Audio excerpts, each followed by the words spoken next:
देवेंद्र फडणवीस मामा ये की वावरामध्ये फवारणी करू लागायला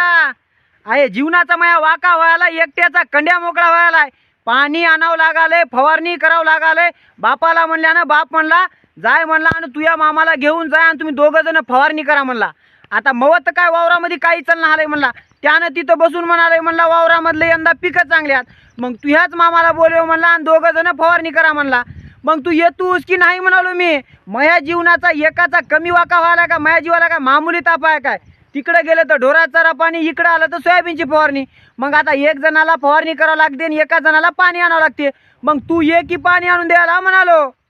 काय धंदा होय की काय होय नाही तर मग तुझे कार्यकर्ते असले तर कार्यकर्त्याला सांग आणि जा बा म्हणाव माझ्या जावयाची फवारणी करायची आहे आणि तुम्ही कोणी दोघं तिघं पाणी टाकू लागा म्हणाव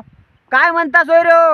अहो माझ्या जीवनाचा एकट्याचा लय बुगा बुगा होऊन चलाय बाप बी मो ऐकी ना आलाय आणि देवेंद्र फडणवीस मामा हिंगा असं करायलाय पिकं चांगले हात तर पिकासाठी फवारणी करावं लागना काय करावं आणि काय नाही काट लावून टाकली बा माझ्या तर जीवनाचा लय वनवास आहे। आता तुम्ही सोयरे म्हणशाल सोयरे हो देवेंद्र फडणवीस मामा तुमचा सासरा कसा नवा येड्या म्हणे हे बघा देवेंद्र फडणवीस मामा माझ्या आईचा होय भाऊ लाडका भाऊ मग ते होय माझा मामा आमच्या इकडं मामाला सासराच म्हणतात म्हणून सांगालो बरं पटकन ये गड्या माईच्यान फवारणी करायचा आहे माझ्या जीवनाचा लय बुगा व्हायला एकट्याचा मला बघू वाटणार आले पाठीवर 25 किलोचं वजन घेऊन केदोळ चालणार हा तिथं कोसरा तिथं एक आऊडभर हिर येऊन पाणी आणावं लागाले काय सांगावं आता सांगाय बसलं की गाडमध्ये दिवस आहे पूर्ण रात्र आहे पूर्ण म्हणून सांगायला भेटतो पुढच्या व्हिडिओमध्ये राम राम।